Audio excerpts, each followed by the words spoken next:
목동으로 보냈습니다. 자신에게 맡겨진 양들을 위해서 푸른 초장과 쉴만한 물가가 어디 있는지를 그는 끊임없이 찾는 일들을 했었습니다. 산을 오르는 것은 너무나도 잦은 일상이었고요. 아침에도 점심에도 심지어 저녁에도 산을 오르는 일은 다윗에게 있어서 늘상 있는 그런 일상이었습니다. 여느 날처럼 다윗은 양을 몰고 길을 나섭니다. 양들과 함께 파란 하늘이 펼쳐진 곳이 훤히 내려다 보이는 꽤 높은 언덕에 올랐습니다.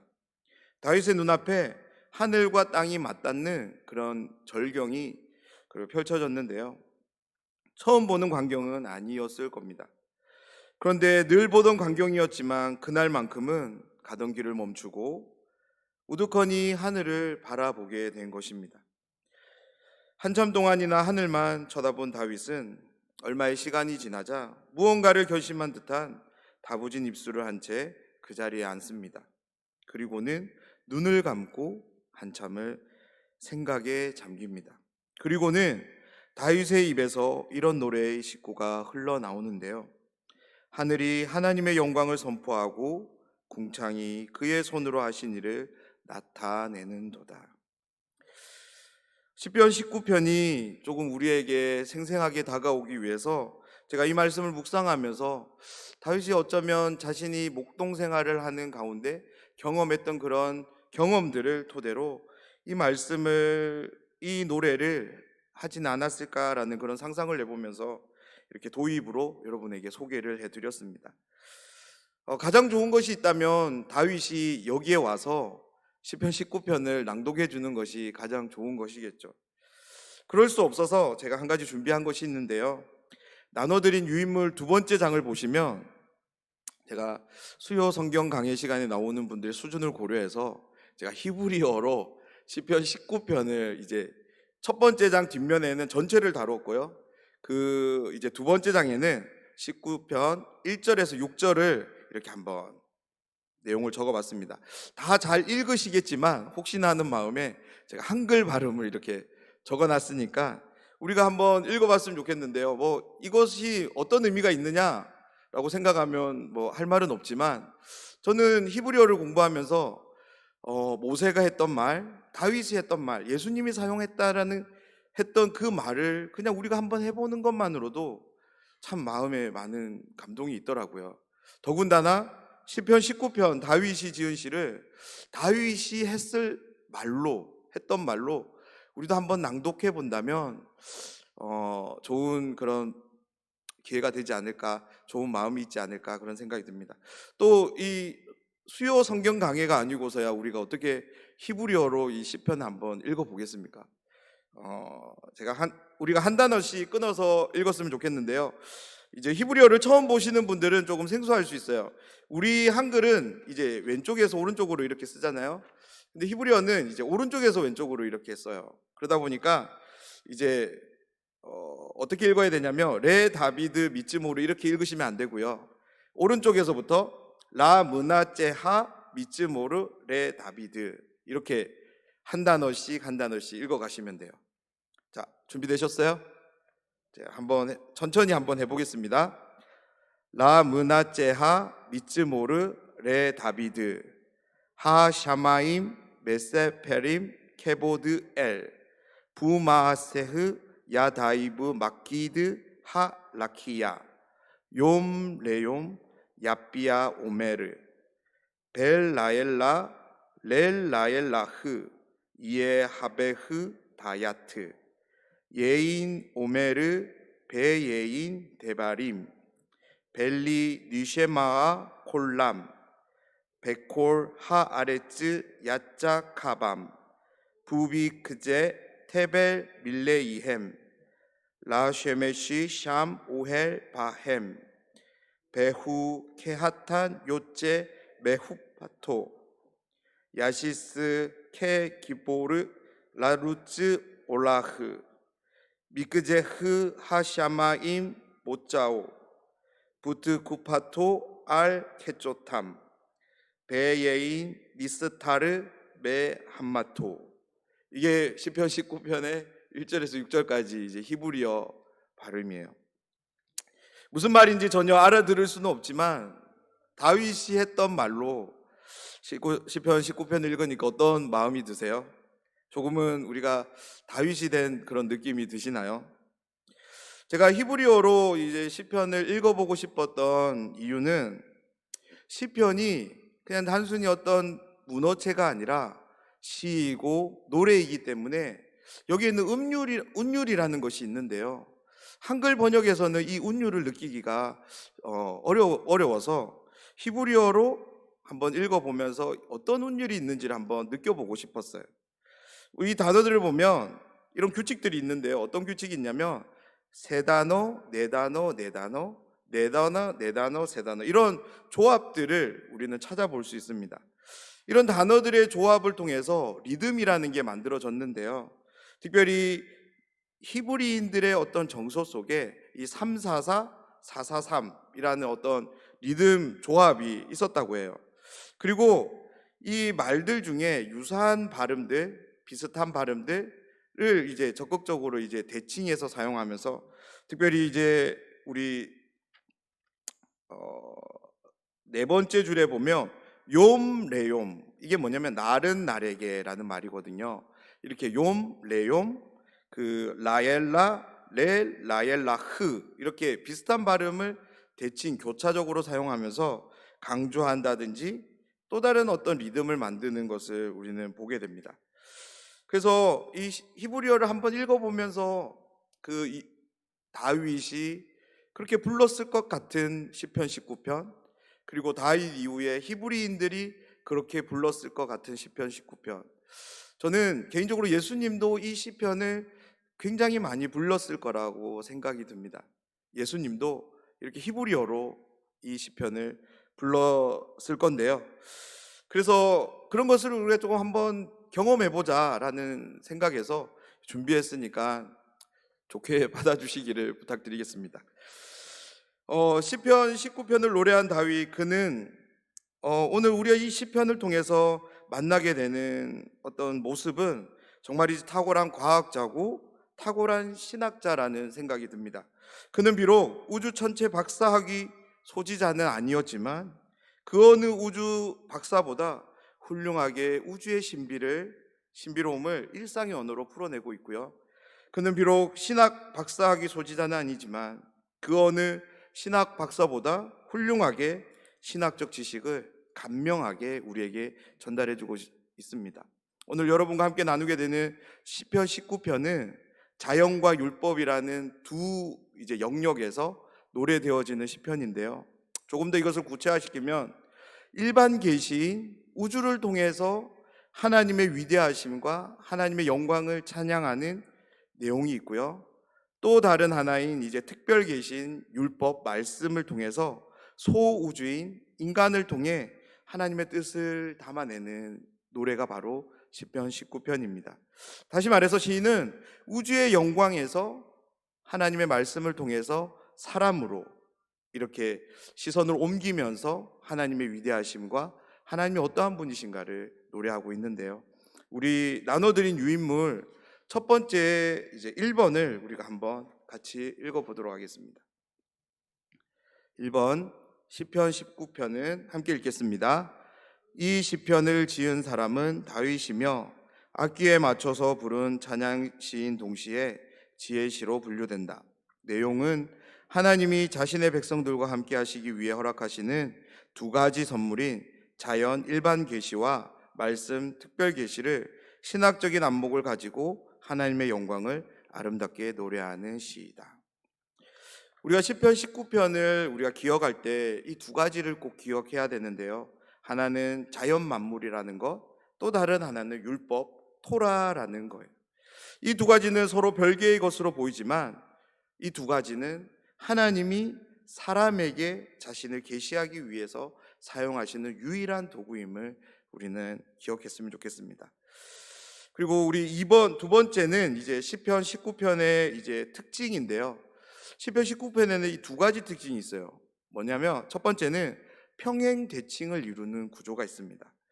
우리 1절과 2절, 3절과 4절 이렇게 절들을 같이 이제 묶어서 보면 서로 이제 했던 말들과 상반되는 말, 하늘을 얘기했다면 땅을 얘기하고, 해를 이야기했다면 달을 얘기하고, 이렇듯이 낮을 얘기하면 밤을 얘기하고, 이렇게 대칭되는 말을 통해서 그 분위기를 고조시키고, 더 나아가서 하나님의 위대하심과 위엄과 그 영광을 이렇게 드러내는 것을 우리는 볼 수 있습니다.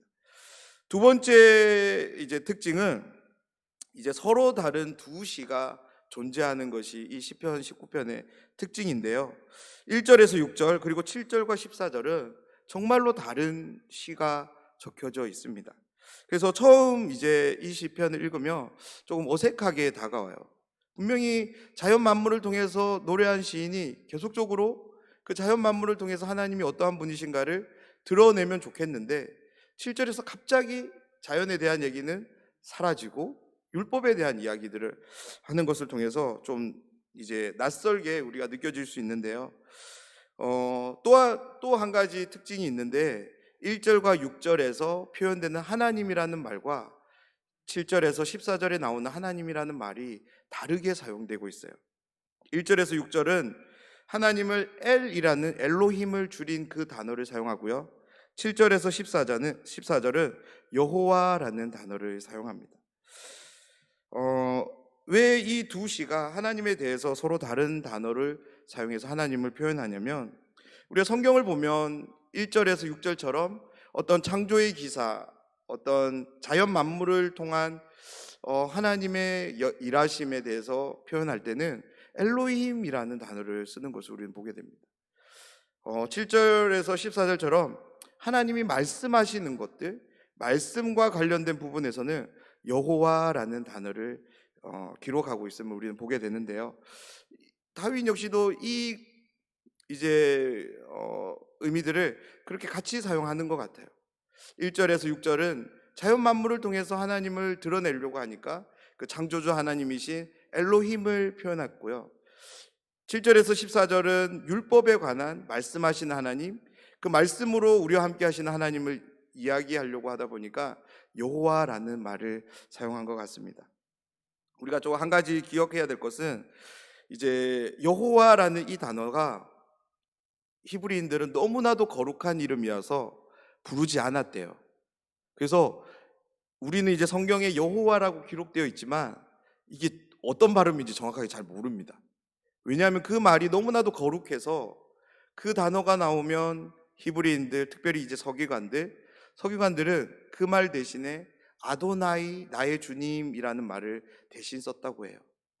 그래서 그 아도나이라는 말을 쓰는데요. 우리는 이제 뭐 여호와라고 번역이 돼 있으니까 그렇게 이해를 해도 괜찮을 것 같습니다. 시편 19편이 전혀 다른 두 개의 시처럼 보이지만 정확하게 한 가지 이유 때문에 일치를 보이는데요. 그것은 뭐냐면 하나님의 계시의 관점에서 이것은 일치를 보입니다. 이게 무슨 말이냐면 하나님은 영이십니다. 그래서 사람은 볼 수가 없어요. 또한 모든 사람은 죄인이기에 그 거룩하신 의로우신 그 하나님을 볼 수 없습니다. 영이신 하나님이, 거룩하신 하나님이 사람에게 보여주시는 것, 나타내 보여주시는 것을 신학적 용어로 계시라고 하는데요. 하나님이 사람에게 허락하시는 계시는 단 두 가지 방법밖에 없습니다. 자연 만물을 통한 일반 계시와 하나님의 말씀을 통해 드러내는 특별 계시, 이 두 가지밖에 없는 겁니다. 그래서 시편 19편은 이 논리 안에 정확하게 들어가는 거죠. 1절에서 6절은 이제 자연 만물을 통한 일반 계시를 이야기했다면 7절에서 14절은 이제 하나님의 율법, 말씀으로 인한 특별 계시를 노래하고 있습니다. 시인은 신학을 배운 적은 없지만 하나님이 자연 만물을 사용해서 자신을 드러내 보이고 계신다는 것을, 하나님의 율법을 통해 자신을 드러내 보이고 계신다는 것을 하나님과의 그런 친밀한 관계를 통해서 깨닫게 된 것이죠. 이 깨달음이 다윗으로 하여금 시편 19편을 짓도록 한 것입니다. 우리가 두 번째 기억해야 될 율법, 이 율법은 토라라는 말인데요. 토라는 모세오경을 의미합니다. 모세오경은 창세기, 출애굽기, 레위기, 민수기, 신명기 이렇게 5권으로 구성된 이제 율법 책인데요. 시인은 모세오경의 구조를 두 부분으로 이해를 한 것 같아요. 천지를 창조하신 하나님, 그리고 그 지으신 세계를, 창조한 세계를 말씀으로 다스리신 하나님. 그래서 시편 19편은 너무나도 절묘하게 모세오경의 두 구조, 두 방향을 우리에게 보여주고 있습니다. 세 번째는 이제 시편 19편의 구조인데요. 이 시편은 크게 우리가 두 부분으로 나누어서 볼 수 있습니다. 먼저 1절에서 6절, 이 부분은 이제 자연을 통해서 하나님의 위엄과 하나님의 영광을 시인은 노래합니다. 그런데 이 1절에서 6절은 또 이제 세 부분으로 나눌 수 있는데요. 1절에서 2절, 3절에서 4절, 5절에서 6절, 이렇게 세 부분으로 나눌 수 있습니다. 먼저 등장하는 것은 이제 하늘과 궁창의 하나님을 향한 찬양이고요. 다음으로는 소리의 찬양이고, 나머지는 이제 해가 보이는 하나님의 영광입니다. 두 번째 부분은 이제 7절에서 14절로 율법을 통한 하나님의 뜻을 노래하는데요. 시인은 율법이 가지는 6가지 기능, 측면에 깃대어서 그 율법이 어떠한 율법인지, 하나님이 이 율법을 허락하신 하나님이 어떠한 하나님인지를 노래하고 있습니다. 그리고 무엇보다 이 6가지 것들을 이야기한 후에 시인은 자연도 아닌, 율법도 아닌 자신을 들여다보는 시간을 갖는데요. 무엇보다 우리가 조금 관심을 가져야 될 것은 자신의 내면 안에 있는 죄와 싸우고 있는 시인을 우리는 시편 19편을 통해서 보게 된다는 점입니다. 사랑하는 여러분, 우리가 하나님을 경험할 때 갖게 되는 제일 첫 마음이 바로 죄의식입니다. 거룩하신 하나님 앞에서 죄는 결코 설 수 없기에 하나님의 율법 앞에, 하나님의 임재 앞에 우리를 돌아볼 수밖에 없는데요. 특별히 우리 안에 있는 죄를 돌아볼 수밖에 없는 것입니다. 시인은 실수로 저지른 죄, 고의로 저지른 죄를 막론하고 그 모든 죄들이 자신의 삶에서 멈춰지기를 기도하는데요. 그런 기도의 토대가 되는 것이 바로 하나님의 율법이 됩니다. 네 번째로 이제 우리가 본문을 조금 요약해 보면, 먼저 시인은 자연에 있는 하늘과 소리와 해를 이용해서 하나님의 위엄을 드러냅니다. 그리고 율법이 가진 기능들을 근거해서 하나님을 찬양하기 시작하고요. 자연과 율법을 통해 하나님을 노래한 시인은 자신의 내면 죄를 살핍니다. 죄사함과 더 이상 죄가 자신을 주장하지 않게 될 것을 간절히 기도하며, 마지막으로 시인은 하나님께 자신의 입의 말과 마음의 그런 제잘거리는 소리가 하나님께서 기쁘게 받아주실 것이 되기를 간청하며 시편 19편을 마칩니다. 세부적인 내용으로 우리 1절, 2절을 보면 하나님이 지으신 하늘을 통해 하나님의 영광과 솜씨를 하늘과 궁창이 노래하고 있음을 우리가 보게 되는데요. 1절에 보면 선포하다라는 말이 나와요. 선포하다. 이 말의 이제 본래적 의미가 이런 의미래요. 손가락을 꼽으면서 숫자를 세는 모습을 이제 선포하다라고 표현을 했다고 합니다. 하나님의 영광의 그 영광이 엄청나기에, 하나님이 펼쳐 보이시는 그 신비가 너무나도 놀랍기에 그 시인은 이렇게 손으로 꼽으면서 세워볼 만한 가치가 있음을 깨닫게 된 거죠. 무엇보다 그렇게 손으로 꼽고 싶었던 것은 그 하나님의 영광과 하나님의 그 위엄이 너무나도 감격스럽기 때문에 그냥 막연하게 세고 싶지 않은 거죠. 정말로 감탄을 하면서, 와, 하늘이 저렇네요, 궁창이 저렇네요, 이러면서 그렇게 감탄하면서 그 하나님의 그 지으신 자연 만물을 노래하기 위해서 그 시인은 선포하다라는 이 말을 통해서 그렇게 하나님을 찬양하고 있습니다. 영광이란 이 말은 찬란한 빛들이 아주 많이 모여 있는 것을 의미하는데요. 하나님의 영광의 빛이 얼마나 찬란한지 셀 수도 없음이 영광이라는 이 단어 속에 함축되어서 노래로 나오고 있습니다. 다음에 보면 이제 궁창이라는 말이 나오는데요. 여기 보면 이제 궁창이 그의 손으로 하신 일을 나타내는도다. 여기서 이제 나타낸다라는 말의 의미는 높은 곳에서 많은 사람들이 들릴 수 있도록 큰 소리로 선포한다라는 의미가 있다고 해요. 그래서 그 하나님이 지으신 그 영광과 그 위엄을 정말 모든 사람이 다 들을 수 있도록 그런 간절한 마음을 담아서 시인은 이렇게 노래하고 있습니다. 시인은 목동으로 지내면서 밤새도록 양을 돌보다가도 밤하늘의 오묘함을 보았을 거예요. 새벽에 찬란한 빛나는 햇볕도 보았을 거고요. 찬란한 햇빛과 화려한 밤 하늘의 별빛, 그런 모든 것들을 다윗은 양을 치면서 보게 되었을 것입니다. 시인은 그러한 경험에 근거해서 하나님의 영광과 하나님의 솜씨를 노래하는데요. 2절에 보면 이제 날은 날에게 말하고라는 말이 나와요. 참 시적인 말인데 일상의 언어로 이해하기는 참 어려운 말인 것 같습니다. 여기서 말한다라는 말의 이제 본래적 의미는 이제 무언가가 쏟아져 나온다라는 말이라고 해요. 그래서 어쩌면 다윗이 이런 모습을 생각했던 것 같습니다. 이스라엘의 이제 건천, 이제 마른 천을 와디라고 하는데요. 그 와디에 물이 갑자기 쏟아져 흐르는 모습이 아마 상상되었지 않았을까, 이렇게 학자들을 이야기하더라고요. 이스라엘은 이제 지중해성 기후로서 이제 건조 기후에 속해요. 그래서 봄부터 가을까지 이 와디는 그냥 평범한 골짜기예요. 거의 물이 졸졸졸 흐르는 그런 평범한 골짜기인데, 갑자기 이제 겨울철 우기가 되면 이제 헐몬산에서부터 수많은 물이 쏟아지면서 이 와디가 정말 강으로 변하는 이제 정말 기적 같은 일이 일어나는데요. 그때 온 들판을 이 와디가 적시는 거죠. 바로 이제 앞절에서 이제 말한다라는 것이 바로 그런 의미가 있대요. 그래서 날은 날에게 말한다는 것이 날이 계속적으로 그 하나님의 풍성하심, 그 온 땅을 적시는, 그 온 사방을 적시는 그 와디의 그 놀라움을 이제 날이 날에게 또 말한다라는 것을 여기에 담고 있습니다. 사막의 메마른 골짜기가 강물이 되어 흐르는 것을 여러분 한번 상상해 보시기를 바랍니다. 날이 날에게 하나님의 영광에 대해서 이렇게 말한다라는 거예요.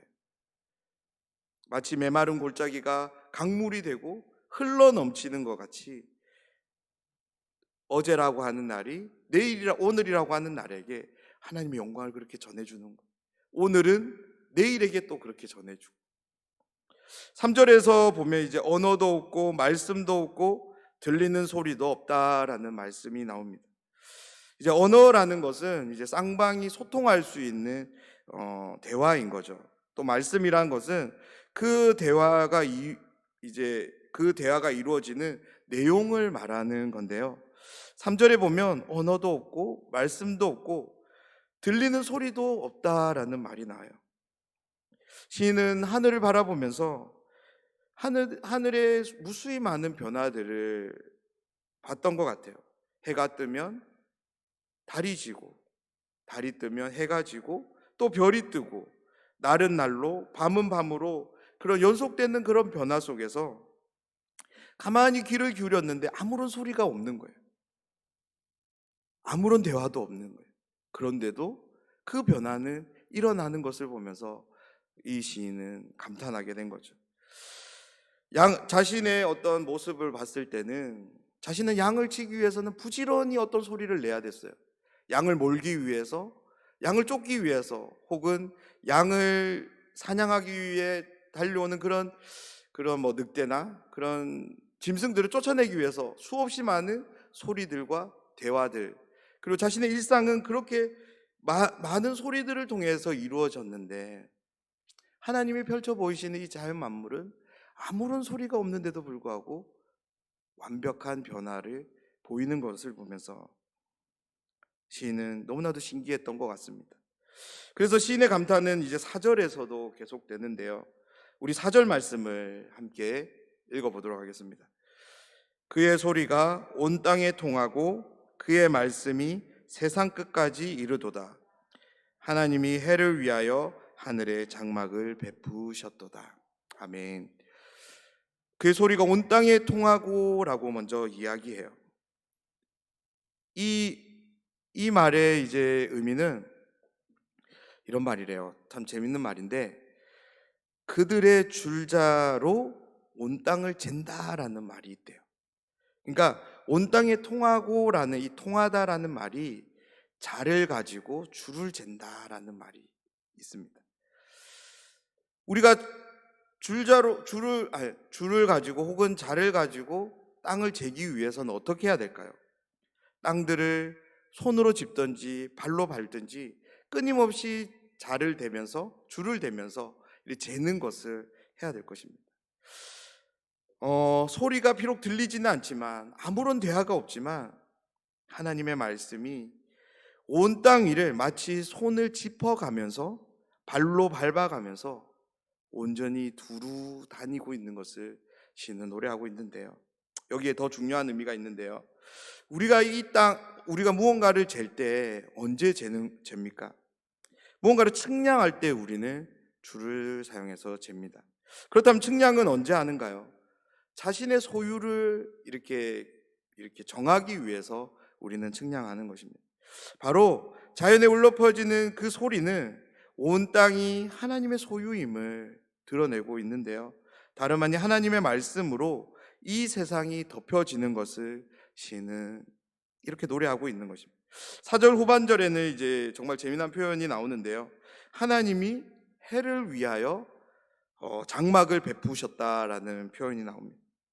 하나님의 창조의 섭리를 찬란하게 이제 반영하는 가장 대표적인 피조물이 해인데요. 그의 수고에 대한 하나님의 보상인 것 같아요. 하루 종일 하나님의 영광을 반영한 그 해의 수고에 대해서 하나님은 이렇게 장막을, 텐트를 쳐주시는 거죠. 그런데 이 텐트는 여느 텐트와는 조금 다른 텐트예요. 우리 다음 말씀 보면 아시겠지만 신혼부부의 신방인 텐트입니다. 신랑인 해는 밤에 하나님께서 쳐주신 텐트에서 이제 첫날 밤을 보내는 거죠. 우리 5절을 보면 아침에 해가 뜨는 것을 신방에서 나오는 신랑처럼 기뻐하는 것으로라는 말씀이 나오는데요. 또한 그의 길을 달리기를 기뻐하는 장사와 같다고 또한 노래합니다. 사랑하는 여러분, 혹시 산에서 해가 떠오르는 일출을 보신 적이 있나요? 바다에서 보는 것과는 전혀 다른 감동을 주는데요. 제가 다윗이 봤을 것 같은, 제가 직접 찍었으면 좋았겠는데 저도 아직 그곳에 가보지를 못해가지고 제가 정말 1시간을 정말 서핑을 해서 찾아냈어요. 시내산 일출인데요. 지금 우리 함께 보도록 하겠습니다. 이 시내산에서 본 이제 일출이에요, 일출. 어떠세요? 이제 신혼 첫날 밤을 보내고 나오는 신랑의 모습이 보이나요? 그의 길을 달리기를 기뻐하는 그 장사의 모습이 보이시나요? 이 태양을 보면서 시인은 그렇게 조금 생각했던 것 같아요. 다름 아닌 이 찬란함, 그 영광스러움, 그 어떤 마음의 충만함이, 기쁨이 이 광경을 보면서 시인의 마음에 들어왔던 것 같습니다. 여기 이제 이런 표현이 있는데, 그의 길을 달리기 기뻐하는 장사와 같다. 이 말은요, 이런 말이래요. 전쟁에서 적장의 목을 베고 승리한 용사가 자신을 환영해주는 백성들을 향해서 기뻐 뛰어가는 그 모습이라고 이야기합니다. 환호하는 백성들 앞에 달려가는 그 장사의 마음이 얼마나 기쁠까요? 시인은 6절에서 한 가지 결론을 내리는데요. 하늘 이 끝에서 나와서 하늘 저 끝까지 운행하며 그의 열기에서 피할 자가 없도다라고 노래합니다. 온 우주 만물이 반영해내는 하나님의 영광에서 피할 사람이 아무도 없다라는 것을 시인은 노래하며 선포하는데요. 로마서 1장 20절에는 이런 말씀이 있습니다. 창세로부터 그의 보이지 아니하는 것들 곧 그의 영원하신 능력과 신성이 그가 만드신 만물에 분명히 보여 알려졌나니 그러므로 그들이 핑계하지 못할지니라. 아멘. 다윗 역시 자연이 펼쳐내는, 특별히 해가 펼쳐내는 그 하나님의 영광, 그 영광 앞에서 피할 수 있는 사람이 아무도 없음을, 하나님을 인정하지 않는 사람은 있을지언정 하나님의 일반 계시 영역에서 벗어날 자는 아무도 없다라는 것을 오늘 이 말씀으로 노래하고 있습니다. 이제 7절부터 시인은 이제 율법을 통해서 하나님의 뜻을, 하나님의 영광을 노래하는데요. 율법이 가지는 여섯 가지 측면들, 기능들의 근거에서 시인은 그동안 하나님과의 관계를 통해서 자신에게 쌓여진 그 하나님을 향한 지식, 그리고 신학적 그런 견해들을 노래합니다. 우리 7절 말씀을 함께 읽겠습니다. 여호와의 율법은 완전하여 영혼을 소성시키시며 여호와의 증거는 확실하여 우둔한 자를 지혜롭게 하며. 여기서 여호와의 율법은 토라를 의미하는데요, 모세오경을 뜻합니다. 창세기부터 신명기까지 기록된 하나님의 5가지 말씀, 이것이 완전하다라고 노래합니다. 무엇에 완전하냐고 노래하냐면 영혼을 소성시키는데 완전하다라고 노래하고 있습니다. 이 소성시키다라는 말의 히브리어는 슈브라는 단어인데요, 이 말은 생명을 되돌려 놓는다라는 말이에요.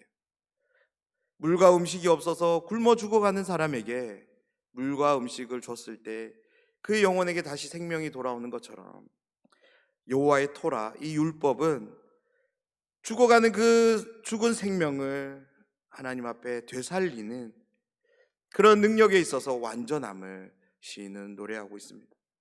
8절에서 여호와의 교훈이라는 말이 나오는데요, 이 교훈이라고 쓰여진 말도 무언가를 지적하고 가르치고 훈계하는 이런 말이 아니더라고요. 히브리인들은 이 교훈을 어떻게 사용했냐면 목자가 양들을 꼼꼼하게 세밀하게 돌보는 것을 교훈한다라는 말로 썼더라고요. 하나님의 말씀은 우리의 삶의 자세한 부분까지 꼼꼼하게 살피면서 세밀하게 다루는 그런 말씀임을 노래하는데요, 시인은 그 말씀이 정직하다라고 노래합니다. 여기서 정직하다는 것은 똑바로 세워져 있다라는 말이에요. 다시 말해서 하나님의 교훈은, 하나님의 그 세심하고 꼼꼼한 돌봄은 언제나 준비되어 있다라는 거예요. 무엇에 있어 준비되어 있냐면 우리의 삶이 하나님의 말씀 안에서 돌봄받기를 원하는 그 영혼을 향해서 늘 준비되었다. 그런 교훈이 우리의 삶에 함께할 때 우리는 어떨까요? 다음 구절이 정답을 노래하는데요, 마음을 기쁘게 합니다라고 노래합니다. 9절에서 시인은 여호와를 경외하는 도라는 말을 시작하면서 노래를 시작하는데요, 여기서 이제 경외하다라는 말은 하나님과 관련해서 사용되면 사람이 악을 미워하고 죄로부터 벗어나는 것을 의미합니다. 하나님을 경외한다는 것은 그런 의미인 거죠. 그런데 이제 전체적인 흐름을 고려해 볼 때 여호와를 경외하는 도는 율법과 토라와 이제 우리가 조금 상관해서 생각해 볼 때 그냥 이것 자체를 그냥 율법으로 생각해도 무방할 것 같습니다. 그래서 여호와의 율법은 정결하여 깨끗하여 영혼에서 영혼까지 이른다라고 노래하고 있습니다. 다음에 여호와의 법이라는 말이 나오는데요, 법이라는 말은 그냥 단순하게 어떤 법 조항을 얘기하는 것이 아니라 미셔파트라는 단어로서 재판의 선고가 이미 끝나는 것을 말해요. 다시 말해서 여기서 여호와의 법은 이미 완전한 재판이 끝난 거예요. 완전히 끝난 상태를 말하는 것입니다. 그 재판이 끝난 상황에 대해서 시인은 어떻게 얘기하냐면 진실하고 다 의롭습니다라고 노래합니다. 완전한 진실이시며 완전한 의로우신 재판장이신 하나님, 그분의 재판이 어떠함을 보여주는데요, 시인은 율법이 갖는 6가지 측면들, 기능들을 노래하지만 그 노래들을 우리가 자세히 한번 살펴보면 율법에 대한 이야기가 있지만 그 중심에는 하나님이 누구신가를 우리에게 노래하기 위한 그런 마음이 있음을 우리는 발견하게 됩니다. 시인은 율법의 측면들을 노래하기에 앞서 하나님이 누구신가를 분명히 해서 그 확신을 통해서 자신의 신학을 노래하는데요, 시인은 여기서 2번째 결론을 내립니다. 우리 10절 말씀인데요, 10절 말씀을 함께 읽겠습니다. 금 곧 많은 순금보다 더 사모할 것이며 꿀과 송이꿀보다 더 달도다. 하나님의 말씀의 다양한 면을 모두 다 설명하고 묘사한 뒤 시인은 하나님의 말씀이 갖는 가치를 이렇게 표현합니다.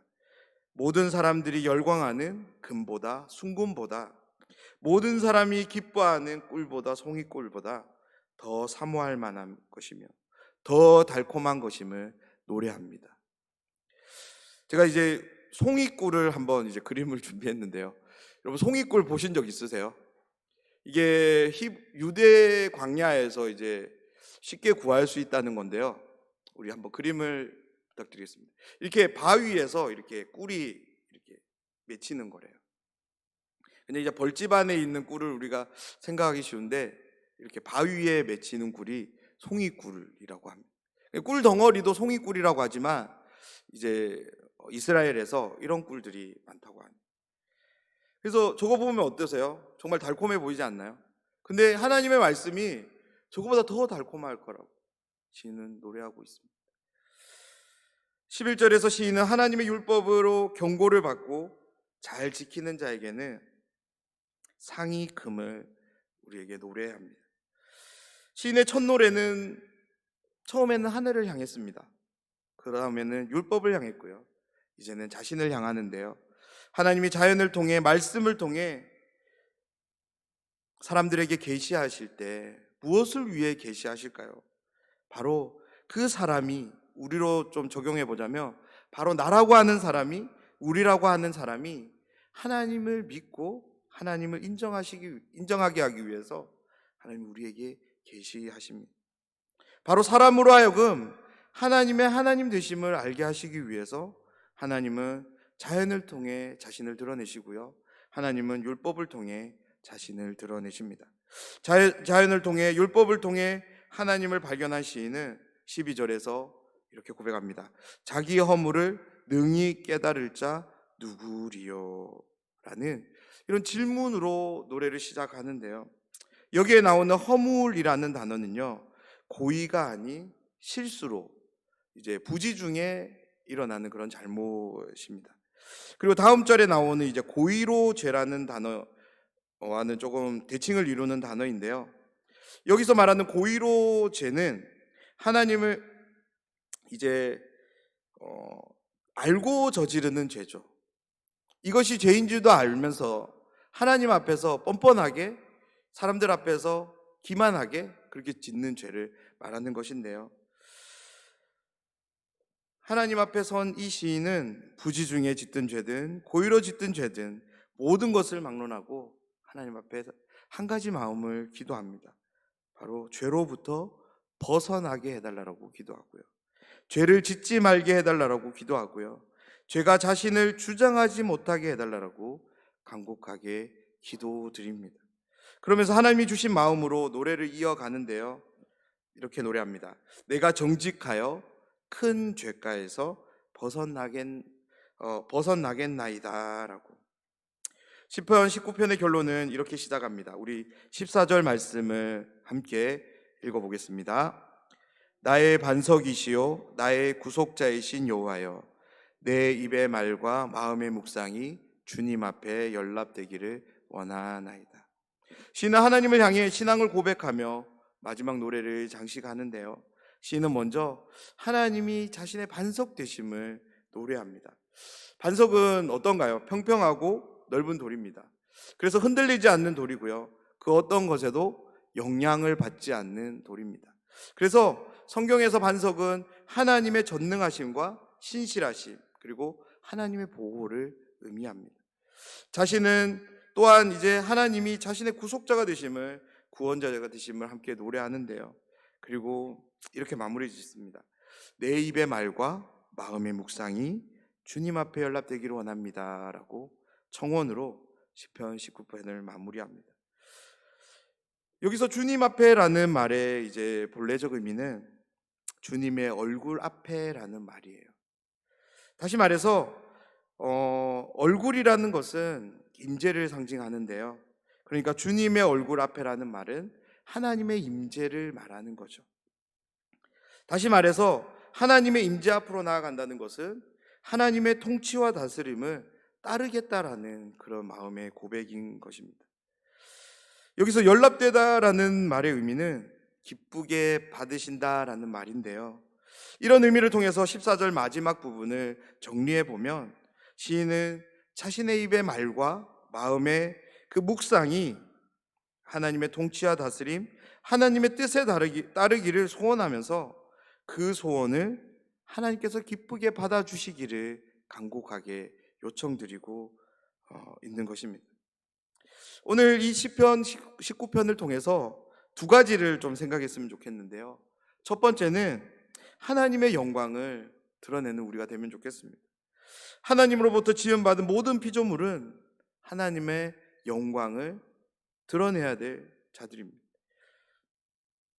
자연이 펼쳐 보이는 하나님을 향한 영광을 보면서 우리는 그냥 그 자연의 그 놀라운 그 광경에 감탄할 것이 아니라 우리는 어떻게 하나님께 영광을 돌릴 수 있을지를 깊이 고민할 수 있어야 될 줄 믿습니다. 이 세상에 피조된 모든 만물 중에서 가장 놀랍게 피조된 존재가 있다면 그것은 하나님의 형상으로 지음받은 사람인 줄 믿습니다. 하나님의 형상으로 지음받았다라면 자연이 펼쳐 보이는 그 영광, 그 반영, 그것과는 전혀 다른 차원의 반영이 일어나야 될 줄 믿습니다. 그래서 오늘을 시작으로 어떤 자연 앞에서 우리의 위치를 한번 생각해 봤으면 좋겠는데요. 우리는 그 자연이 보이는 그 놀라운 광경 앞에서 감탄해야 될 자가 아니라 그 자연이 보이는 그 영광을 압도하고 더 큰 영광을 드러내야 되는 자인 줄 믿습니다. 두 번째는 우리의 입의 말과 마음의 소리가 주님께 연락되도록 해야 될 줄 믿습니다. 내가 지금 하고 있는 말과 마음의 소리를 잘 들어보면 내가 지금 무엇을 원하는지, 무엇을 생각하는지, 무엇을 사랑하는지, 더 나아가서 무엇을 섬기는지를 알 수 있습니다. 지금 내 입에 나오는 말이 어떤 말인가요? 지금 내 마음에서 제잘거려지는 소리들이 어떤 소리들인가요? 오늘 다윗의 심정을 좀 가졌으면 좋겠는데요. 시편 19편 전체를 통해서 다윗은 자신의 소리는 아무것도 없어요. 자신의 마음의 그런 읊조림도 아무것도 없고 오로지 하나님을 향한 일관된 그런 마음밖에 없습니다. 그러함에도 불구하고 다윗은 하나님 앞에 간곡하게 자신의 입의 말과 마음의 묵상이, 마음의 그런 제잘거리는 모든 소리들이 하나님이 기쁘게 받으시는 소리가 될 것을 기도하고 있습니다. 우리 입의 말이, 우리의 마음의 묵상이 늘 하나님이 기뻐 받으실 만한 소리가 되도록 계속해서 우리의 입과 우리의 마음을 잘 살피시는 저희 모두가 되기를 간절히 소원합니다. 그래서 다윗이 그러한 것처럼 우리들 역시 우리의 입과 우리의 마음을 하나님의 통치와 다스림이 임하는 그 하나님의 인지 앞에 두는 우리가 되기를 소원하는데요. 이 말씀 앞에 정직하게 하나님을 향하는 시간이 되기를 간절히 부탁드립니다. 나의 입의 말과 마음의 소리들이 하나님이 기쁘게 받으실 만한 말과 소리가 되도록 우리의 삶을 다윗처럼 하나님의 다스림 가운데 두는 그런 단호함이 일어나는, 그런 결단이 일어나는 이 시간이 되면 좋겠습니다. 함께 기도하겠습니다.